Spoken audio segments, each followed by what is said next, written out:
Fala galera, beleza? Sejam bem-vindos aí a mais um vídeo do Hora de Codar. Eu sou o Matheus Batiste e hoje a missão é super clara. Meu objetivo vai ser te tornar um mestre nas posições CSS.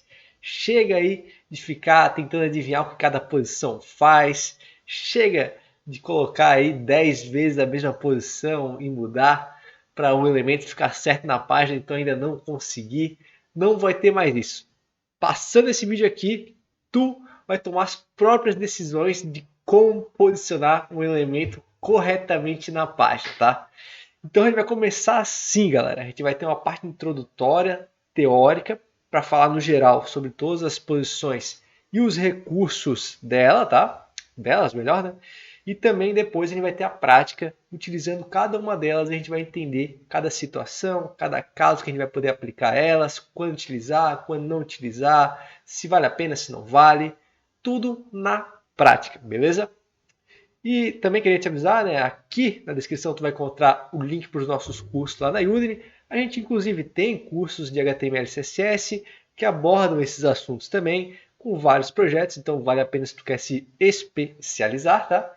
E outra coisa importante, galera, é que eu preciso que tu se inscreva no canal, deixa o like no vídeo e também ativa a sineta para receber aí mais conteúdo de qualidade. O que acontece?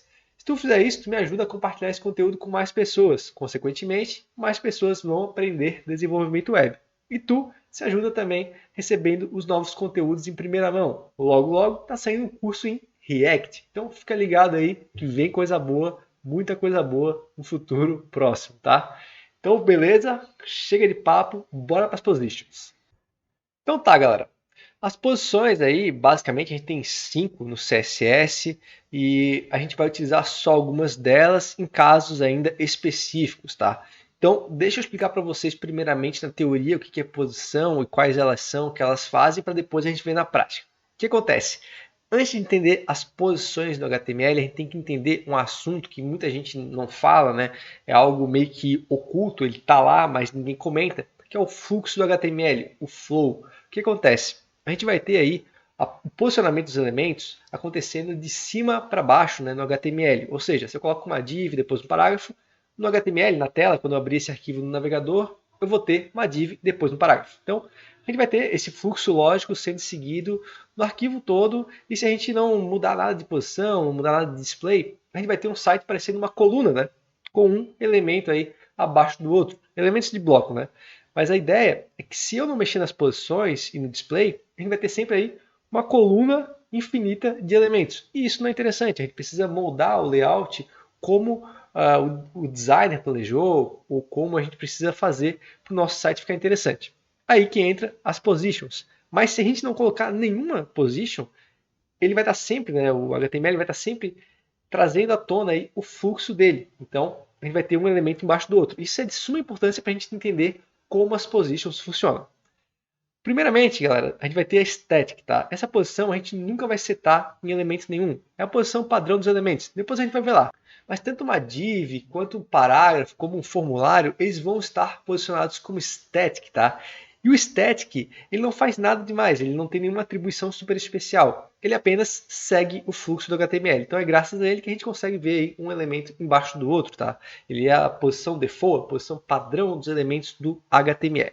Aí depois do static a gente tem a posição relativa. Ela tem alguns poderes a mais que a static, mas ela se parece muito. Por quê? Porque a posição relativa ela também respeita o fluxo do HTML. Então se a gente colocar um elemento estático, um relativo, eles vão ficar aí sendo posicionados um embaixo do outro e vida que segue. A gente não vai ter nada especial acontecendo na nossa página. Porém, as posições relativas elas têm uma propriedade que a gente pode alterar, que são as direções. Ou seja, a gente pode mudar o top, left, right e bottom delas para poder mexer elas no fluxo do HTML. Mas aí tem um problema. A gente vai começar a sobrepor esses elementos nos outros. E isso não é interessante, porque a gente não vai estar fazendo algo viável. A gente vai estar fazendo aí uma sobreposição de elementos, o que não é interessante com esse tipo de posição. Então a gente quase nunca, ou nunca, né, eu pelo menos nunca utilizo as posições na posição relativa. Porém, ela ainda, né, além disso, ela tem um papel especial no HTML e CSS, que a gente vai ver aqui com posição absoluta. O que acontece? A posição absoluta é quando a gente pode mexer o elemento mais livremente na tela. Ele vai estar aí relativo a alguma coisa. O que acontece? Quando eu não determino nenhum elemento pi com uma posição definida por absoluto, ele vai estar se guiando pela tela. Ou seja, se a gente coloca um elemento aí com 500 pixels left, então ele vai estar aqui quase que no meio da tela. Porque ele não tem nenhuma referência, então a referência dele é a própria tela. Agora, quando a gente coloca um elemento absoluto dentro de um elemento relativo, ou seja, o elemento relativo é pai do elemento absoluto na hierarquia do HTML, faz com que a referência desse elemento seja o relativo. Então a gente pode mexer livremente um elemento absoluto dentro de outro elemento. E isso sim é muito utilizado para a gente conseguir posicionar um elemento corretamente dentro de outro. E geralmente eu não vou estar utilizando absoluto na página toda, porque não tem referência, vai ficar meio que jogado. Eu quero sim seguir algo, uma estrutura lógica, digamos assim, né? Porque eu vou estar trabalhando nas tags HTML no alinhamento, que é super normal, colocar uma tag dentro da outra. Então, geralmente a gente coloca um pai relativo e um filho absoluto para poder posicionar ele como a gente precisar dentro desse cara, beleza? Então, por isso que o relativo é super importante. Mas o absoluto, ele não fica só referente ao relativo. Qualquer posição definida que não seja static também vai estar aí sendo o pai do absoluto. Mas geralmente a gente vai estar trabalhando com relativo, tá? Então isso é meio que uma convenção muito utilizada. E a posição fixa, como você deve imaginar, ela fica fixa em relação à tela. Essa daqui não tem como deixar um pai, por exemplo, absoluto. Sempre vai ser a referência da tela e vai acompanhar o scroll, né? A gente vai estar podendo mexer esse elemento como absoluto, com top, left, right, bottom. A gente vai conseguir colocar ele em qualquer local da tela. E quando a gente mexer o scroll para cima e para baixo, esse elemento que está fixo, ele vai acompanhar o scroll como a gente estiver movendo ele, tá? Então é um elemento muito interessante para a gente fazer barra de navegação, por exemplo, tá? Mas claro que os usos não se limitam só a isso, estou dando só um exemplo. Outra coisa interessante, né, a última posição que a gente vai ver aqui de forma teórica é o sticky, tá? E esse cara aqui ele é uma mistura, como eu coloco aqui, de fixed com relativo. O que acontece? Ele vai estar com o seu lugar posicionado na tela, né, seguindo o flow, o fluxo do HTML. Então, se a gente colocar ele no meio de outras duas divs, ele vai estar ali posicionado. Porém, quando o scroll for passar dele, tá, a gente vai ter que ele se comporta como um fixo. Ele vai estar acompanhando o scroll até o último elemento HTML da página. Ou seja, se tiver um espaço em branco, ele não passa dali. Ele vai ficar sticky, ou seja, grudado, digamos assim, no último elemento do HTML. Então, é uma posição bem particular, né? Até para encaixar um uso para ela fica difícil, mas é como eu falei, ela é uma mistura de fixo com relativo, né? Posições fixed com relativo. Ok, galera? Então, basicamente, esse é um resumo teórico de posições. Agora, bora ver na prática, empregar o uso de cada uma delas e entender como que a gente pode utilizar e tirar o melhor proveito dessas regras de CSS tão importantes. Bora para o VS Code. Então, galera, eu estou aqui com um setup super simples de HTML e CSS, tá? Se tu quiser parar e criar aí, fica à vontade. Basicamente, eu tenho um HTML com um CSS linkado e é só isso. Pausa o vídeo, então, se tu quiser, cria aí teu HTML para acompanhar a prática comigo, beleza? Então a ideia aqui, galera, é a gente treinar todas as posições para a gente colocar em prática o que a gente viu lá na parte teórica. Então, a primeira coisa que eu vou fazer aqui é definir um comentário, vou botar assim, ó, static, e aqui eu vou criar 3 divs, eu vou botar aqui um texto de static nelas, vou criar um parágrafo aqui também, vou botar assim, ó, este é o meu parágrafo, tá? Aí, eu vou querer também colocar um estilo padrão em todas as divs. Vai ser o seguinte, vou botar aqui elas têm uma altura de 50 pixels para elas aparecerem na tela, né? Um background color de CCC, que é um cinza. Uma bordinha de 1 pixel solid 222, que é um cinza mais escuro. E um padding de 10 pixels para dar um espaçamento interno. Isso aqui não tem nada a ver com posições, mas a gente já vai conseguir ver os elementos tendo algum espaço sendo representados na tela. Então agora eu vou abrir aqui com o Live Server, uma extensãozinha que eu tenho do VS Code aqui, que ele me facilita abrir esses HTMLs aqui no navegador, tá? Ele emula como se fosse um servidor da vida, né? Vou abrir aqui. E olha só, galera, o que acontece aqui? Eu vou ter, né, 3 divs, como eu coloquei lá, e meu parágrafo. Então, notem aquela explicação que eu dei para vocês lá sobre o flow do HTML. A gente tem aqui, né, o HTML sendo construído de cima para baixo. Se eu coloco uma div aqui, ela vai ficar embaixo desse parágrafo aqui. Então, a gente tem que esse é o flow do HTML. 3 divs posicionadas, um parágrafo e uma quarta div. Então, esse é o fluxo que algumas posições podem quebrar, podem sair fora dele. Então, essa parte é importante de entender, que muita gente não comenta, mas está presente aqui no HTML, tá? Outra coisa que eu queria mostrar para vocês, vou inspecionar o elemento aqui, olha só. Eu tenho uma div estática, um parágrafo, né? Mas a gente não sabe que é estática ainda, finge que a gente não sabe. Como é que a gente vai evidenciar se esse cara está estático ou não, né? Estou só falando para vocês, mas vocês não precisam acreditar em mim, né? Então, olha só, a gente vai vir computed aqui, tá? E vai marcar essa caixinha show all aqui, ó. Se não tiver marcada, tu marca aí. Aí tu pode procurar aqui, ó, position, tá? E olha só que legal. A gente vai ter que o parágrafo tem uma posição estática. E a gente vai ter que a div tem uma posição estática também. Então, essa é a prova real que os elementos que vêm no HTML, por padrão, vêm com position static, tá? E a gente não atribui essa regra, por mais que a gente possa fazer, aos elementos. Elas já vêm por padrão assim, tá? Então, a gente não vai nunca colocar, né?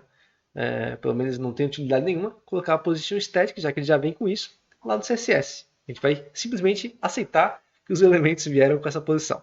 Beleza? Então aí, a gente vai para a nossa segunda posição, que é a relativa. O que a gente vai fazer aqui? Eu vou adicionar, galera, primeiramente aqui, uma div, tá? Em posição relativa aqui no meio.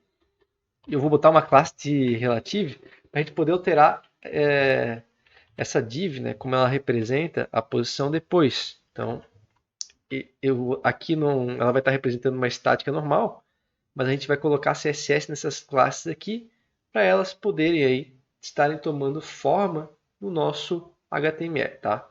Então é isso. Eu coloquei duas relativas, uma no meio do conteúdo e uma aqui embaixo. Agora eu tenho que vir aqui e escrever essa classe e eu vou dar alguns estilos, né? Posso até separar o CSS também para ter aí certinho. Eu vou colocar alguns estilos para a gente diferenciar ela das divs estáticas. Então vou dar aqui um background color 321, uma posição de relativa, que é esse que é o grande cara, né? o astro da vez.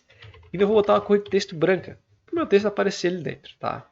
Se a gente vem aqui agora, olha só, eu tenho que nada aconteceu, não tive nenhuma novidade. As divs estão no mesmo lugar, posicionadas de forma relativa, e elas se comportam como divs estáticas. Então, não tem diferença nenhuma. Então, não preciso usar a posição relativa? Para que ela existe? Bom, agora eu vou mostrar a primeira diferença das posições de div estática. Se eu coloco aqui, ó, uma div, vou até representar isso direto no HTML aqui, ó. Se eu coloco aqui em styles e coloco um left 20 pixels, essa minha div não se mexe, porque ela é estática. Então, está tudo certo. Porém, na relativa é diferente. Eu falei para vocês que a gente pode mudar como ela se posiciona no fluxo. Então, eu vou fazer o seguinte aqui, ó. Eu vou colocar nessa do meio, para a gente entender melhor, uma relative alterada, desculpa. Então, nessa classe aqui, relative alterada, eu vou colocar assim, ó, top 20 pixels e left 20 pixels. Então, eu estou utilizando a propriedade da posição relativa que eu tenho para poder mexer ela do fluxo do HTML, ou seja, reposicionar esse elemento aí com base no fluxo do HTML. Então, a partir daqui, ela vai dar 20 pixels para baixo e a partir do canto da tela, né, que é a minha referência, ela vai dar 20 pixels para a esquerda, ou seja, vai jogar ela para a direita. Né? Então, olha só, eu tenho esse sobreposicionamento, né, de elementos aqui na tela, o que não é interessante para ninguém, vocês concordam? Talvez para algum outro efeito isso aqui possa ser feito, tudo mais, mas na prática a gente não faz isso, a gente só está quebrando o flow, ou seja, eu estou mudando como o HTML se comporta normalmente, né, para ter um efeito que não é legal, porque eu estou simplesmente aí deixando a div torta em relação à página. Né? Isso aqui não vai ter aplicabilidade nenhuma nesse caso aqui. E talvez em nenhum outro caso. Tá? Mas é uma condição que eu tenho a mais, um recurso a mais que eu tenho da position relative. Tá? Então ela pode fazer isso, mas ela se comporta igual à estática. Ela está no fluxo HTML se a gente não tira ela dali. Tá?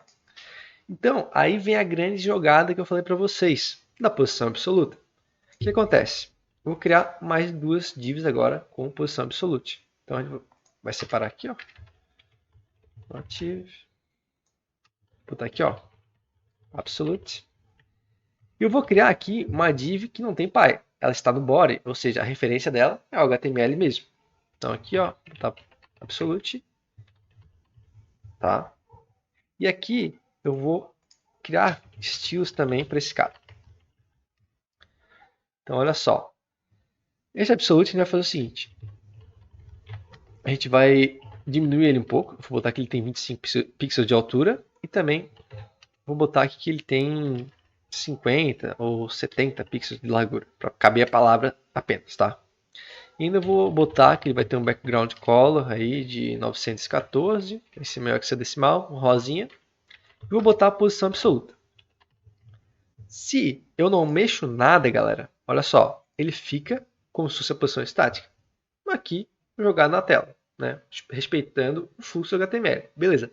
Mas esse não é o grande truque da posição absoluta. A gente faz isso aqui, ó. Top 20 pixels, left 20 pixels. Agora percebam que ela vai totalmente quebrar o fluxo aqui do HTML, né? E se jogar lá para cima, né? 20 pixels da parte superior e 20 pixels da parte lateral esquerda. É exatamente isso que eu pedi para ela. Se eu coloco aqui, ó, em vez de left to right, ela vai ficar agora 20 pixels da direita. Então, ela está absoluta na minha tela toda. O que eu expliquei para vocês que não é interessante, né? Geralmente a gente não faz isso, porque o elemento está solto na página, não tem muito propósito fazer isso, né? Eu vou fazer isso com elementos fixos, tá? Mas não absolutos. Então, como é que eu vou fazer o bom uso do absoluto? Simples. A gente vai colocar aqui agora, vou colocar dentro dessa div relativa, uma div de posição absoluta. E agora, pela explicação que eu dei para vocês lá anterior, o que vai acontecer com essa div absoluta? Ela vai se juntar com essa daqui também? Não. Ela vai ficar aqui, ó, dentro da minha div relativa. Por quê? Porque ela está condicionada a essa div que tem uma posição. Então, ela está a 20 pixels da direita desse cara aqui e 20 pixels do topo desse cara aqui. É exatamente nesse caso que eu vou utilizar a posição absoluta. Por que eu não uso ela perdida no mundo, sem pai nem mãe? Se eu coloco aqui, ó, outra div aqui embaixo, o que acontece é que eu tenho uma sobreposição de div absoluta aqui, o que não é interessante. Eu quero posicionar, né, com algum propósito, conscientemente a minha div em algum lugar. Então eu tenho que ter, geralmente, entenda geralmente por 99,9% das vezes, a minha div aí condicionada a uma outra div, a um elemento pai que seja, tá? Então, é dessa maneira que eu utilizo Absolute na prática, no mundo real, tá? Eu posso fazer isso? Posso, mas não tem muito sentido, já que eu sobrepus dois elementos aqui, né? Não é interessante. Onde é que eu poderia botar esse cara aqui, ó? Aqui dentro, na minha outra relativa. Aí sim teria um propósito, porque eu teria dois elementos iguais, né? Aqui e aqui, só que posicionados de forma diferente, aonde eu quero exatamente. Ou seja, está relativo a esse relativo aqui que está fora do fluxo e está relativo a esse aqui que está aqui no fim da página. Ou seja, eu tenho dois elementos posicionados de forma absoluta em partes diferentes da página, tá? Então é assim que a gente utiliza o absoluto, tá? Vamos então agora para o fixed. O fixed, como eu falei para vocês, esse cara não tem pai nem mãe, não adianta a gente colocar, tá? Por quê? Porque ele vai estar sempre relacionado à posição que a tela está, né? O scroll. Ele vai estar acompanhando sempre o scroll. A gente não pode dizer nem que está fixo com o HTML, porque ele vai acompanhar o scroll pelas posições que a gente seta nele, né? Então, vou botar aqui, ó, fixed, tá? Criei aqui com a classe. Agora vamos adicionar algum estilo aqui também. E aqui eu tenho que fazer uma coisa diferente. Eu tenho que dar um espaçamento a mais no HTML para eu ter scroll na página. Então vou botar 1000 pixels no padding bottom para eu ganhar esse scroll aqui, ó. Aí quando eu posicionar esse cara aqui, ele vai acompanhar o scroll. Olha só. Vou botar fixed e aqui eu vou dizer que ele tem uma largura de 50 pixels, uma altura de 50 pixels, então um quadradinho. Eu vou dizer que ele vai ter uma cor de fundo de 528, tá? Um roxinho. a posição fixa, tá? E olha só, aqui no fixo eu não tenho nenhuma posição, né? Então ele acompanha o fluxo do HTML, o flow. Então ele está aqui embaixo, ele vai seguir daqui para baixo para frente. Só que geralmente a gente não faz isso. A gente faz o quê? A gente bota assim, ó, top 10 pixels, né? Por exemplo, e vou botar aqui uma outra direção, por exemplo, left 100 pixels. Então esse quadradinho vai estar posicionado 10 pixels no topo do scroll atual e 100 pixels da esquerda da tela, né? Porque não tem scroll na lateral, mas senão ele acompanha também. Ó. Aqui, né, tem até scroll por causa da posição relativa, né? Mas ele acompanha também. Ó. Então está sempre fixo 100 pixels do scroll, independente se é na horizontal ou na vertical. O elemento está sempre acompanhando o HTML, tá? Então é bom entender aí como funciona esse cara. Como eu falei para vocês, ele é ideal para menus fixos. É assim que a gente cria um menu fixo, utilizando a position fixed. Ó. Ele vai sempre acompanhando o scroll, tá? E agora a gente vai para a última posição, que é a stick, tá? E a stick é aquilo que eu falei para vocês. É uma mistura de position relative com position fixed. Então vou botar aqui, ó, uma div no meio da static com position stick, né? Aqui.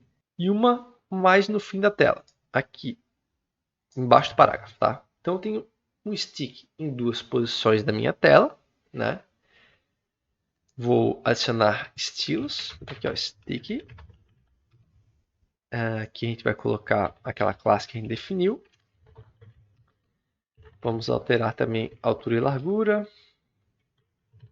Vou fazer um pouco diferente, fazer um retângulo dessa vez aqui. Vou colocar também que ele vai ter um top de 10 pixels, então isso é fundamental. Se eu não colocar top, ele não vai se atentar ao scroll e vai permanecer como uma posição relativa. Ele vai ficar parado no fluxo do HTML, tá? Então tem que ter o top.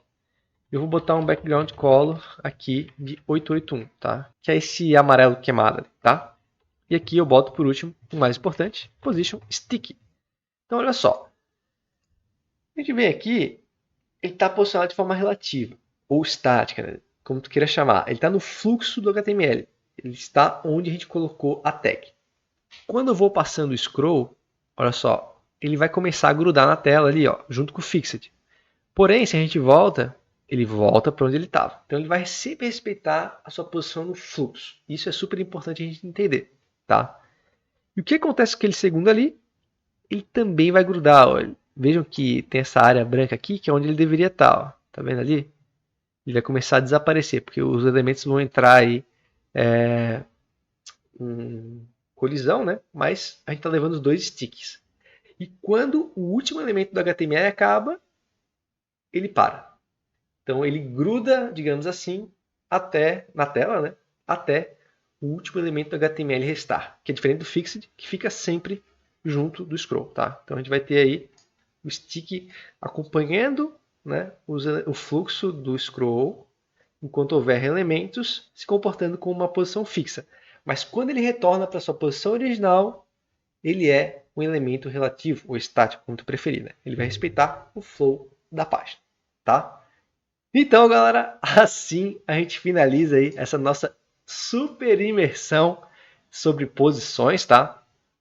Bem interessante, um recurso muito utilizado. Todo projeto que tem HTML e CSS vai ter algum elemento com posição. Então, todo desenvolvedor, seja front, seja back, tem que aprender. É um recurso fundamental para poder utilizar outros recursos mais complexos que envolvem HTML e CSS e também conseguir fazer projetos mais avançados. Isso é de suma importância. Vejam e revejam essa aula o quanto for preciso para poder sair daqui entendendo, realmente masterizar as posições. Realizem também os seus exemplos, isso é super importante. Crie agora um projeto e tenta aplicar todas as posições para tu aprender agora contigo aplicando na prática, tá bom? Não esquece aí de deixar o teu like nesse vídeo, super importante. Compartilha com um amigo aí que também fica chutando as posições. Se inscreve no canal, né, se não é inscrito. Toca a sineta que a gente vai estar mandando aí vários vídeos por semana para tu aprender ainda mais sobre desenvolvimento web. E ainda, dá uma olhadinha na descrição aqui. Vai ter vários links importantes e o mais de todos, né, são os cursos lá na Udemy, galera. A gente está aí com vários cursos super completos. Todos têm exercícios, todos têm projetos super densos, explorando diversas tecnologias. Tem tudo. Front, back-end, banco de dados, ferramentas aí de programador, tem tudo. Só dá uma olhada na página lá que tu vai encontrar algum curso para ti, com certeza, tá? Então é isso, eu vou ficando por aqui e te espero no próximo vídeo. Valeu!